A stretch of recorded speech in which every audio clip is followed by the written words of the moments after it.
Welcome to the Spoilercast for Rehydrate. This episode will contain spoilers for all of the Three-Body Problem, The Dark Forest, and Death's End. If you don't want to be spoiled on future events, please skip this episode. This is Season 3, Episode 4, Natural Selection, where we will be discussing the first third of Part 3 of The Dark Forest by Lucy Shin. My name is Amin, and I have only read up to the current section. Hi, this is Dan. I've read the entire series. Hi, this is Thalia. I've listened to the entire series and I'm rereading along with the Spoilercast. So Dan, you want to summarize what happened in this section for us? Yeah, in this section, we first start with Luo Ji's jump to the future and a bunch of overconfident people in humanity's ability to defeat the Trisolarans, or at least force them into peace talks. We also have Luo Ji and Heinz stripped of their wall-facer status. Heinz gets wall-breaking by Keiko, who reveals that he is actually an escapist and has imprinted everyone with the same belief. Luo Ji has a really bad day, ending in almost getting murdered by a couch. And Zhang Beihai turns out to be a defeatist and steals a natural selection to escape the solar system. So I wanted to kind of start with another prompt I saw also on Reddit from like that we had last time, which I thought was an interesting thought exercise. And I mean, you might not have the full context around this, but maybe you can answer anyway. And so the prompt is, if you were to assign a hero and a villain to the whole saga, who would it be? And maybe, Amin, we'll start with you, with who you know so far and who you would consider to be both the hero and the villain of the series up to this point, as you consider it, if there is one. So of the whole series, that's a hard question. I think of this book, obviously it's supposed to be Luo Ji, which... Wait, for which one? Hero or villain? Oh, sorry, for hero. And I think that's obviously been set up through this whole thing. As far as villain, I don't know, I'm not really sure who the villain is supposed to be. And I think that's part of why I enjoy reading this book and this series, is because it is, you know, even like Zhang Beihai, he does some things that might be morally questionable, but his motives are explained well. So I don't know about the other side of it. I guess if I had to pick a villain, it would be the other two wall breakers. But what if you had to incorporate like the first book as well? Like, would you consider Ye Wenjie like a villain yet? Yeah, I guess in the first book, that's who I think we talked like of the whole saga, if you can try and conceptualize it as one work. Yeah, well, I'd like to hold off. I'd like to reserve judgment until I read the third book. But of what I've read so far, I think that's kind of where I go. And again, I think there's characters that I don't enjoy as much, but that's not because they're heroes or villains. It's just because I think they're written awkwardly or funnily. Sure. How about you, Thalia? I think it's actually really valuable to have Amin go first, because it's sort of like a time capsule at this point in the series. Would you agree with that? Totally, yeah. Because I know that my opinions definitely shifted over the course of the whole saga. And even though I mentioned Ye Wenjie because she has this really jaded view and has this belief that a superior civilization would have superior technology and also superior morals, and they'll like ride in on a white horse and like cleanse humanity, and that seemed really naive at the time. But then as I read later into the saga, I think maybe that's a reflection of like her environment, and maybe greater humanity is to blame rather than just having one easy target. I might agree with Amin. I mean, Luo Ji he gets really awesome, and he doesn't get to choose being a wall facer, but he definitely goes out on his own terms, which you'll see in the third book, and that's like really epic. So does Zhang Beihai, I suppose. I like your point about Ye Wenjie. I don't know that I would consider her be a villain, only because like she's like a victim of circumstance, you know? Like, she didn't choose to grow up during the Cultural Revolution. She didn't choose to see her father get killed. But she chose to reach out to the Trisolarans.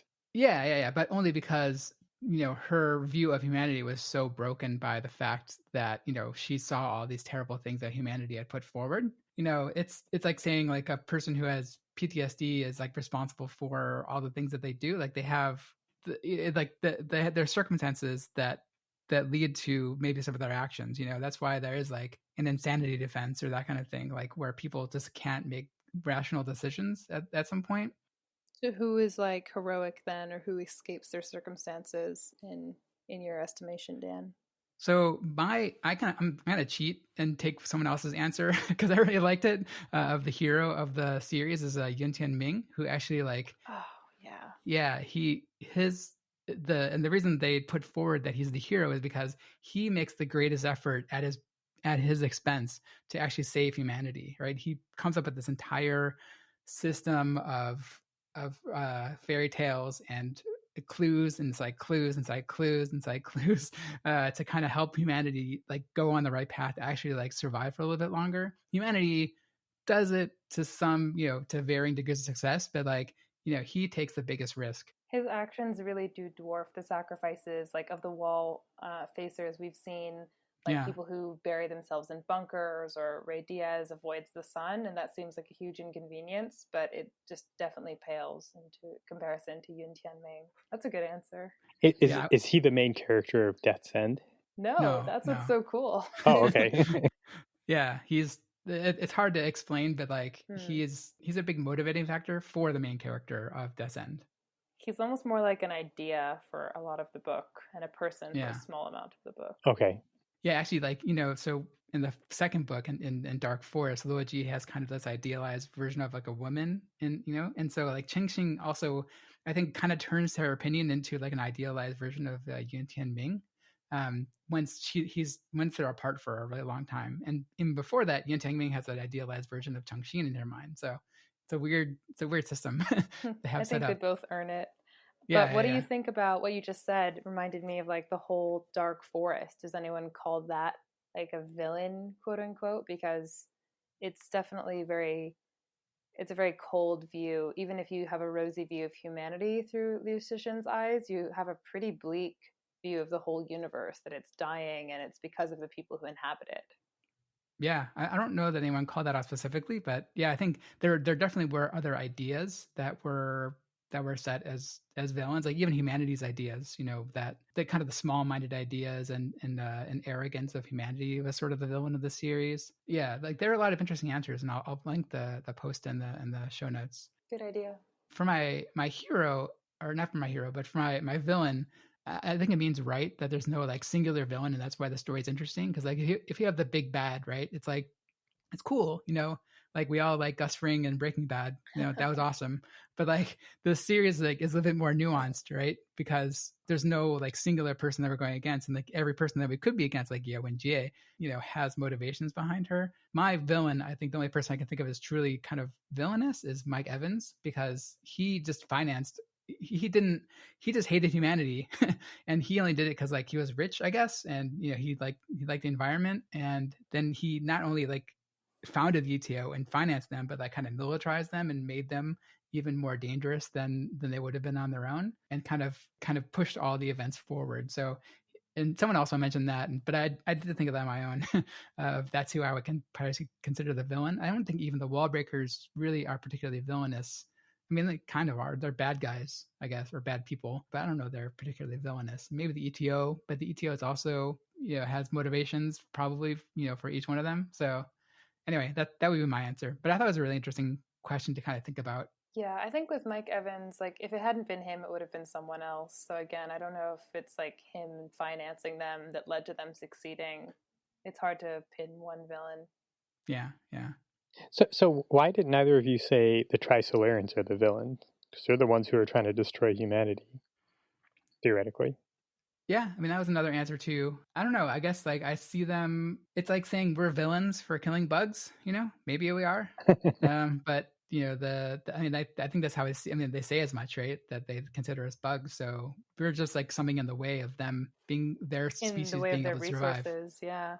Yeah, like their planet is dying and falling into their sun, and the only way they can do it is to escape. And they happen to get this message saying, "Hey, we have this awesome planet. You should come check it out." We're like, "Okay, let's do that." Yeah, it's hard to think of the Trisolarans, although like Sophon, especially like when Sophon becomes like an avatar, she's definitely able to enact real harm. Like it's dangerous enough to have a Sophon lock on humanity's science, but the actual like embodiment of how the Trisolarans act is pretty bloody. So it's interesting that neither Dan nor I actually chose that. I did see someone mention like the Sophon robot, especially when she starts murdering people in Australia over food. Also, like, commits genocide or Yeah. threatens it. But all in good time. This was a pretty eventful little slice of the book. I mean, when you summarized at the top of the show, you were saying like Zhang Beihai's defection, and I think that's what a lot of this book has been leading up to. Yeah. So I mean, I know we talked about it on the main show, but I think you had maybe further questions around Zhang Beihai? Was there anything that you wanted specifically answered? On the main show, I was a little unclear as to what his path to get to where he was. And Dan did a really good job of explaining that on the main show. So now on the Spoilercast, I'm just curious where he goes and does he accomplish his mission, or is this? I guess, does he play a big role in the rest of this book, or do I have to wait for the next book for him to do a bunch of cool stuff? So not really. There's an event. Wait maybe 10 pages. Yeah. Well, it's a little bit more than that. I think it's at the end.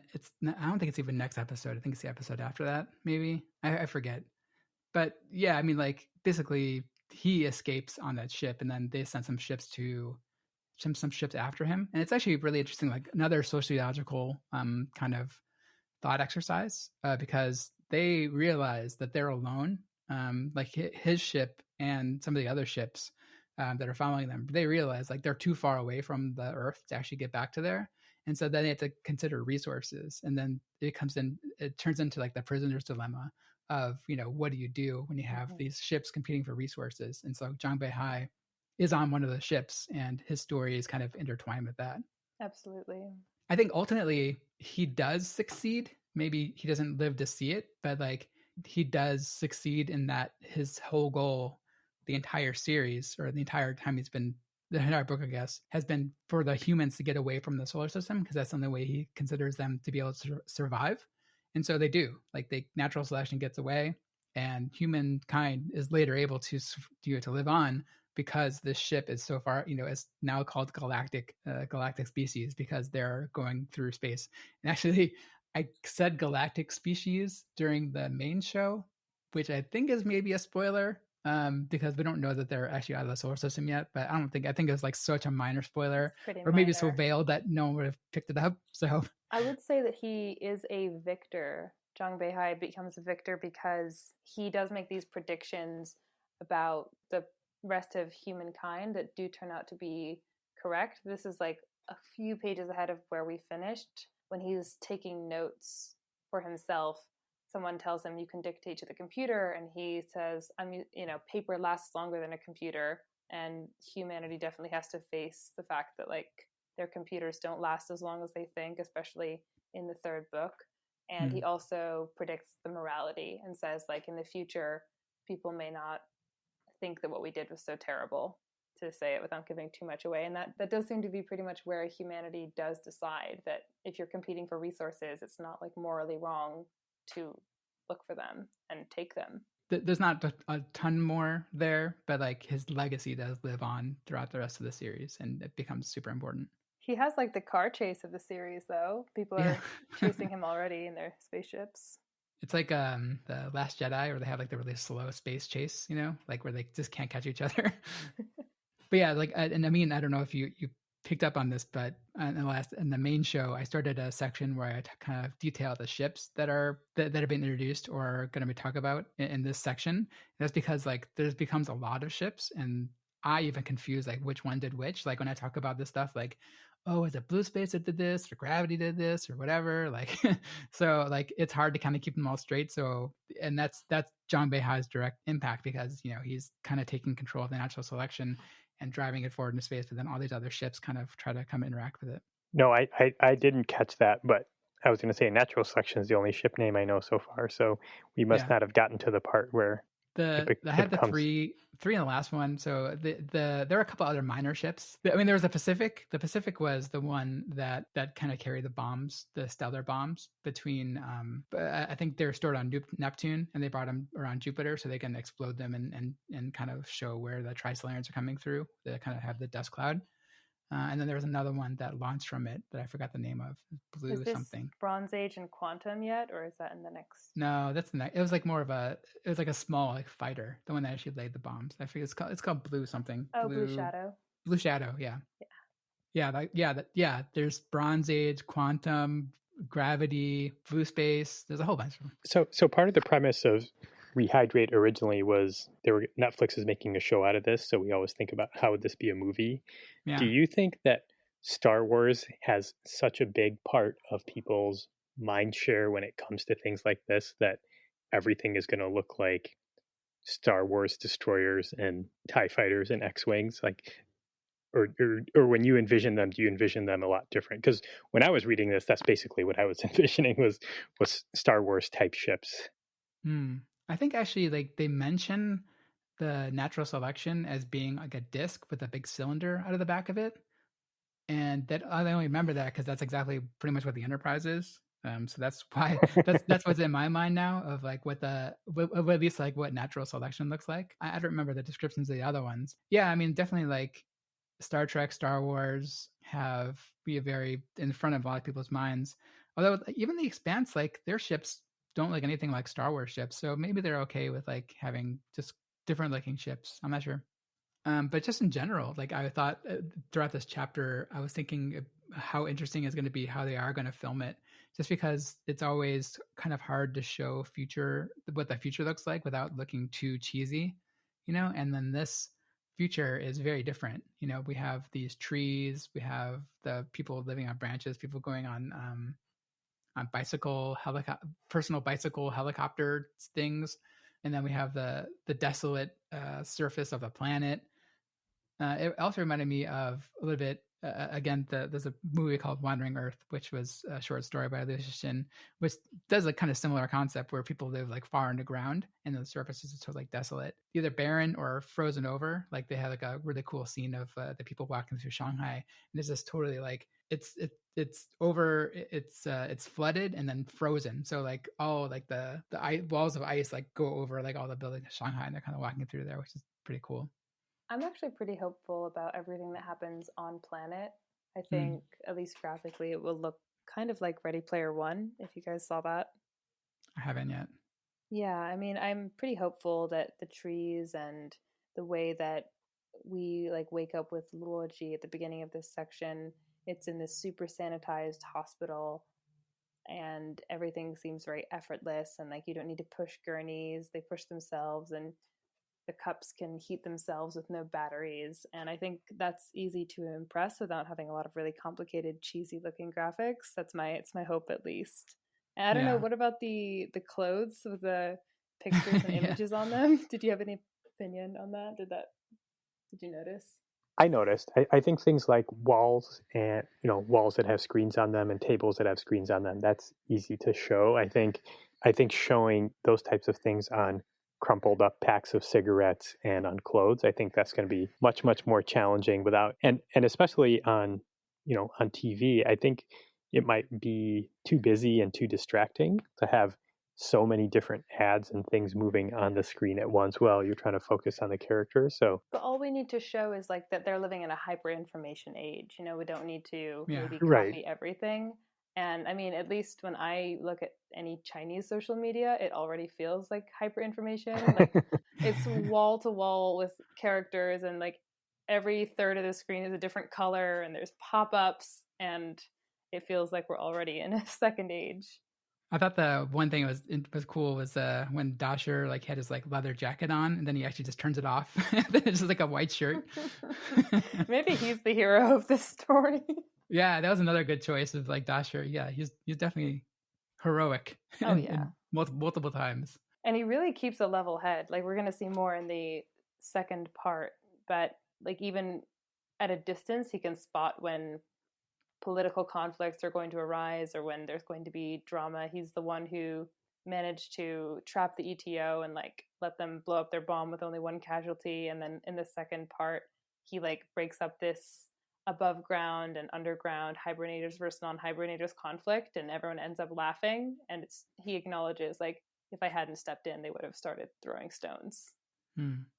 So yeah, Dasher is awesome. Going back to the point about filming, I wonder, this part particularly, like when they do the really hard cut to the future, I wonder if that's even going to be in the same season, right? Because I can see this book as being 2 discrete seasons, like the first part until they hibernate, and then everything kind of wraps up, and then maybe maybe it ends with like Luoji waking up in the future, but then like the next season starts with the second part or the second half of this book. I don't know how many episodes they could cram into. I don't know how many, and I guess not cramp, but actually stretch out like the first half, because like we've only done, but this is the fourth, 3 episodes in the first half, 3 episodes in the back half, right? I guess it depends on like how much political intrigue they're going to build in there. Maybe they're going to add like additional story, but I'd be interested to see like how they're thinking about breaking this book up. I think that'd be pretty exciting to wake up in a new time. That could work. Yeah, it feels like too big to just like go from an episode break to just another episode in the same season. Like it's such a dramatic change. To do it like the book does it, you mean? Just yeah, barely catching your breath. Yeah, when I first read it and I saw like, oh, Crisis Era, year 205, like, whoa, that's awesome. Oh, and Amin, like you had mentioned in the main show that you hope that the next chapter like jumps 200 more years. So it doesn't. But in the next book, it jumps 18 million years. So I have a lot of jumping. And actually, like the next book, it jumps around a lot. Like the main character is like constantly hibernating and kind of going like 50 to 100 years in the future. And it happens like a lot of times. So which of the characters from this book also are in Death's End? Luoji is a big one. Okay. Yeah, he's. I don't know that Dasher shows up in the third one. I don't remember. I don't think he makes it, but Luoji, yeah, it's a big one. I don't think anybody else. I'm trying to think of anybody else, but they are alive at the same time, but we just don't really focus on them. Oh, and Sophon, the Trisolarans are in the third book too. Right. Oh, okay. Trisolarans are around, but like, yeah. So the next book, it goes back to the beginning of the Crisis Era, basically, like, and focuses on a different character. But Luoji is sort of in the background at that point. Like he's a famous wall facer at that point, right? So the main character I think, is she at the UN when he gets shot, or she's around anyway? And when that happens, it's a big event. But yeah, like it kind of happens simultaneously. So that's why earlier I was thinking like, someone mentioned on Reddit, like maybe like they'll intercut the two stories because they happen kind of contemporaneously. So like maybe they can kind of cut back and forth and not have like the show be like, this is book 1, book 2, book 3, but then have like book 1 and then book 2 and 3 kind of interspaced. I think that could work really well just because of the time cuts that are happening in the third book before the biggest time cut. There's like you were saying, periods of like 20 to 60 years. And we do actually see humanity like enters this hyper information age that we see in this part, and then sort of leaves it and quiets down, and then goes a little bit more primitive when they have to move everyone to the bunker era, and then they rev back up again. So I think that would fit really naturally, that part of the third book, in with the second book for filming purposes. Yeah, and it also keeps the characters around for more than just 1 or 2 seasons or something. And I think that's going to be the biggest thing of like, how do they deal with like Wang Miao and Luoji and Chengxin? Like how do they deal with them? Because they have to get some actor. They have to have some main character that people can kind of identify with. Another interesting part from the main show that I thought was worth talking about was actually Tim has kind of caught onto it, where he was like saying, well, I don't know if humanity is just arrogant, and like that's what happens. Like humanity is just like super arrogant about like their potential and their ability to defeat the Trisolarans, and they just don't. And that happens like not only against the Trisolarans, but it happens like a bunch of more times into the story. So it's cool that he picked up on that. He also thought like maybe Luoji is just like irrelevant now, and he's not. Like he has a lot of stuff to happen, and like I think, Amin, you had a question around the spell. Yeah, I think last Spoilercast I had a question around the spell, and then as I started reading, I think Thalia and you spoiled it for me, and then also I started reading ahead, so I have a little more information about what the quote unquote spell really was. So that happens like at the very end of this book, where the spell becomes reality, where it actually like the star 50 light years away blows up, and everyone's like, oh my god, you did it. Can I go back to what Tim had said? Yeah. So I think if that's true, it's probably a testament to the writing in the part that he's reading, because for me, when I was reading when Luoji wakes up and people are like, oh, everything's fine now, I mean, Liu Cixin has just done such a good job so far of making me not believe that and doubt it. I was like, how could everything have changed so dramatically? So it was like very difficult for me to actually get lulled into the sense of security. And I think if it worked and Tim thought, oh, the wall facers are irrelevant, then that means like Liu Cixin has also sort of cast a spell and it's worked, and we also believe that. I definitely was fooled by it. I was like, oh, I guess the humans are going to win. Like, the story isn't what I thought it was going to be. Like, I guess they do have these ships that can go 50% of the speed of light and have these like powerful weapons. So they can defeat the Trisolarans probably. And the Trisolarans seem to be kind of limping along. So I think throughout the entire series, I was fooled by all the ways humanity kind of built themselves up. Like, I was like, oh, I guess the bunker project will work. And like, they'll survive the photide attack. Nope. No. Maybe I'm just naive and gullible. I mean, I couldn't see any of the wall facers' plans. Those were completely opaque to me. But as soon as they woke up and were like, everything's fine, I was very suspicious and just felt like uncanny. Wait a minute. We have 300 pages left to go. So yeah, I mean, what else, I guess, are you looking forward to? Like, I guess in the next parts, like it seemed like you and Tim were really into these chapters in particular. So which parts are or which questions are you really looking to get answered, or like looking to get more color on? So I think the rest of this book has been sufficiently spoiled for me. So I'm not looking, like, I think the big questions have been answered, but I'm just looking forward to, like Thalia said, I enjoy reading this book more than I enjoy reading the last book. I think just from a writing perspective. I don't know if it's the translation or the actual plot is better, but I'm just looking forward to reading it and seeing how things end up where they end up rather than what's going to happen. So how far ahead did you read?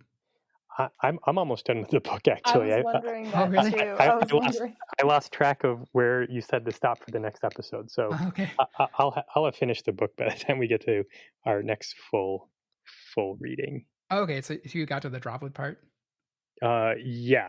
Yep. So like that was the one thing I didn't want to spoil for you, similar to Operation Good Junk, because like that is probably like the most epic moment in the entire series, I think. Like it's like the big pivotal thing of like humanity is like, all right, we got it, no problem. And it's like, oh, it's just a droplet, no big deal. They use so many metaphors, like, oh, it's like such overkill. It's like trying to attack a mosquito with a machine gun. Yeah. Yeah. That was a great part. I'm glad that we didn't spoil that. Yeah, and like I liked how they all the ships kind of lined up in a grid to kind of show their power, and it just like ended up being Zhang being their downfall. Like, that was an unforgivable mistake. That formation, like his Navy training kicked in. He was just like shaking his head. And I think Thalia, you had mentioned in our interview talking about the strong interaction forces, which I thought was a really interesting point about how the Sophon, when we originally meet up with the Sophons, and we talk about like how they unfold, and then they use that same kind of tech to actually build the droplet. Yeah, absolutely. I mean, the one drawback that is noted in the footnote about strong interaction force is that it only works over these super, super short distances, because it's like binding the nucleus together. And that's fine if you're just operating on a proton. Small is not a problem.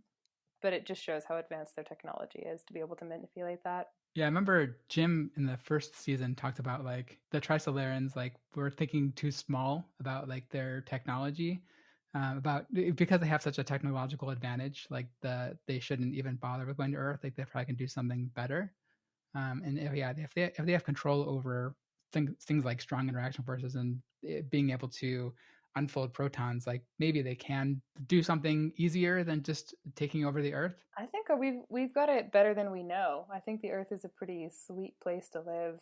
I don't think planets fall into this habitable space that often. I mean, we see in the third book, spoilers for the third book, a lot of these spaceships spend time looking for planets. Just advanced humans and advanced other people just look for planets, and sometimes even when they find one, they're like, no, it's too dangerous. It's in like a dangerous part of space. So the whole planet's scrapped. When they exit the pocket universe, they find a planet that's like only like 60% of their criteria. And it's like, well, that's as good we're gonna get. Oh, that's gruesome. The space is just so big, right? And it's like, yeah, really hard to find. And so given the Trisolarans' difficulties with their planet and like all their environmental hazards, like, yeah, here it's like we're in a constant stable era. Like, yeah, we're not going to fall into the sun. Like we just have like more or less constant temperature all year long, and vegetation grows and you can sustain ourselves. So we should note that this podcast is coming to you from Southern California. Yeah, everything's great. The Trisolarans moved to Southern California. I just agree with Amin. I'm looking forward to finishing this book. One of the things I find interesting in these rereads of these series is like my opinion of the first and second book changes constantly. Like sometimes I think the first book is better. Sometimes I think the second book is better. I think like by doing this podcast and kind of over analyzing a lot of the sections, I think the second book is definitely better just because like there's so much nuance to it and like the scope just gets way bigger. I mean, there's not even a question in my mind that the third book's the best one of the three. And I think that's pretty universal. Although I did see a lot of people on Reddit. There's always these questions on Reddit, and for some reason people ask like to the three body problem Reddit, hey, should I read the second and third book? And of course, you're going to a three body problem Reddit. Like everyone's going to say yes. Like who's going to say no? It sucks. Like those seem counterintuitive to me. I think I may have mentioned to you, Dan, on our interview, which you should go listen to if you haven't, that I bought the copy I'm reading right now in a bookstore in person, and it really elevated the experience to talk to people who like read books and sold books for most of their working lives, because they had opinions on this series that I definitely didn't share. Like people saying that they really liked the first two, and it was like a slog to get through the third book. Really? I kind of want to go back and pick their brains because that's definitely not how I feel about it. Yeah, I'd be interested to hear why. Like if I mean, even Obama liked these books. Yeah. I wonder if he actually read the entire series or he just read the first one. And he's too busy to read all these books. Like I saw his like reading list for like 2020, and it's like 1 million books on there. Like, how does that guy have time to read all those things? I mean, and he has a Spotify playlist too. Yeah. I mean, maybe some people, maybe that's just me. I don't read that much. I don't understand how he can finish like 50 books in a year or something and still do all the other stuff that he does. But yeah, I doubt he read the entire series. My original point was that a lot of people on the Reddit post were saying that the second book was the best one of the three, which I thought I hadn't seen a lot of that opinion. So I'm more interested to hear why people don't like the third book. So, I mean, hopefully Tim and Amin, you guys like it and like it the best. So it'll be interesting to hear if like which of the three books you like best after we finish all of them. So in your conversations, does anybody like the first book the best? No, actually, no one's said anything except for the third book. Oh. So, I mean, I think I would guess if you put a poll out there, like probably like 60 to 70 or more % of people would probably say the third book is their favorite. I'd be actually like interested to see if anyone thinks that the first book is their favorite. Because like maybe just like people aren't into sci-fi as much. Because the first book is, I mean, there's sci-fi elements, but it's not anywhere sci-fi as the second or third books, I think. Like yeah, it's a lot of social dilemmas and cultural revolution and reaction. Yeah, and just kind of mystery, right? It's more of a mystery story than anything. Yeah, I agree. Or a detective story, like who's sending these messages in my eyes and that kind of thing. So like there's sci-fi elements to it. It's kind of like a horror story, right?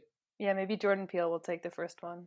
But yeah, I'd be interested to know if like anyone does really consider the first book to be their favorite, because maybe they're just not into sci-fi as much. Because like I like this series for the scope of it, right? Just like especially when they wake up, when Luigi wakes up in the future and it's like whoa, and then you realize all the stuff that happened and like the political changes.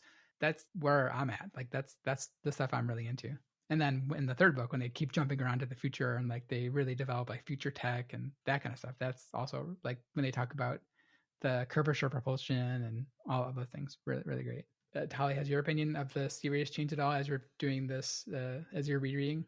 I definitely like rereading because I see all the foreshadowing, which I didn't get to see. So I would agree with you that my opinion of a book can be improved by later editions. Like I think more highly of the first book, having read the third one, if that makes sense. It raises the value of all of them to have it complete. Yeah, I wish there was a little bit more of a through line, because the first book is sort of just on its own, right? Like it's like a prequel that has thematically, like it sets up the events, but like there's only a couple of characters that kind of move over. Thank goodness Luigi knows Yewenjia's daughter, because otherwise they'd be really completely divorced. Right. I kind of wish maybe if when they do the TV show, like there'd be a bit more through lines, between all three books. And who knows how much stuff they're going to change, but hopefully not too much. But they probably will, because they're Benioff and Weiss. They're not going to be able to resist themselves from adding nonsense stories or whatever. So, I mean, since you almost finished the book 2, are you going to move on to book 3, or are you just going to wait for the read along? No, I'm going to wait for the read along. I want to read ahead, but just the premise of our show is things are being spoiled for me. So I feel like if I already know what's going to happen, we have to convince Tim that he should let the series be spoiled for him. So I would say that's only half of what this show is for. Like half of it, that's kind of the fun of us spoiling it for you. But it's also a form for people who have read the entire series to come and like listen to us talk about it without like having to worry about like, oh, I don't want to say what's going to happen next, but it's going to be awesome. You know, we can just talk about it freely. Yeah, that's true. And the other thing I was thinking was, as we get through book 3, this show should be shorter and shorter because there's less and less runway for us to talk about. Well, I think because the scope of book 3 is so expansive, then we'll have even more to talk about possibly. Plus, it's Thalia and I's favorite book, so I think just kind of natural. Like I was breaking up the reading list for season 3. Or not season 3, for the next season for book 3. He put some real work into that. And oh my god, like every time I was like kind of breaking down like all the events that happened in each episode, and it's like it just got me so excited to read it again because like I just love in every episode we have jam packed with stuff that happens, and like it just moves at like a really fast clip, and everything is like interesting and twist and turn all over the place. So yeah, it's dangerous to listen to as I did while driving because it's like, whoa, suddenly I'm going 90. This is just so thrilling. Thalia, when you were listening to it while you're driving, did you ever just get to your destination and stay in the parking lot for 10 extra minutes so you can keep listening? Yeah, when I got there sometimes I was like, well, we need to find out what happens. So we'll just idle here in the driveway. My prediction for the future, I know, Amin, you think that we'll have less runway to spoil you, but oh my gosh, like we're indulgent parents. My prediction is that like you're gaining so much knowledge by the end of this. You're just going to be like informing us. Like Dan and I will speak like 2% of the time, and you'll just be informing us. Yeah, it'll be interesting to know, like, yeah, given because like I read it pretty fast, right? I read the first 2 books pretty fast, or listened to them. I went through them pretty fast, and then I read the third book, and I guess I didn't have as much context as you would have had because we've been talking about the series for 5 months or whatever it's been when we started this podcast. So like hopefully you have a lot more context as you're reading it and kind of looking for things more deeply than I would have when I read it. Yeah, maybe you can wait until like if you're already to the point where you're kind of reading ahead because you want to know what happens. I don't know how you're going to be able to resist yourself when you get to Death's End. Maybe you'll have to like do what we did and make someone else read it. Just share it. Right. So we have more people to talk about it with. Yeah. I'm going to have like 10 people on here by the end of it. We have to find somebody who's not spoiled. Oh, yeah. I mean, the guest star idea I'm so excited about. I don't know if you want to spoil your own podcast on your podcast, but I'm pretty excited for what you guys are going to do with the third book, the next season. Yeah, so I could talk about it a little bit. So my idea, and the idea around the interview series has always been to have more community involvement and get more voices and more opinions, and that's how I met Thalia. And so, kind of building an idea of like bringing people, other guest hosts into the main show to kind of talk, to be another voice on that episode, to kind of get even more opinions and kind of have more people excited about it, because pretty much everyone I talked to has been really excited about Death's End, and everyone I talked to has been great. If you are interested in guest hosting an episode, reach out to me via any of our means. Just go to rehydrate.space and you'll see how to contact us. And then we can set it up. There's some scheduling things we need to work out and whatever, but we'll see how it goes. Thanks for listening. Leave comments by emailing us at rehydrate@fastmail.com or on Twitter at RehydratePod. Please join us next episode for Droplet, which is awesome, the second third of part 3 of The Dark Forest by Lucy Chin. Thanks.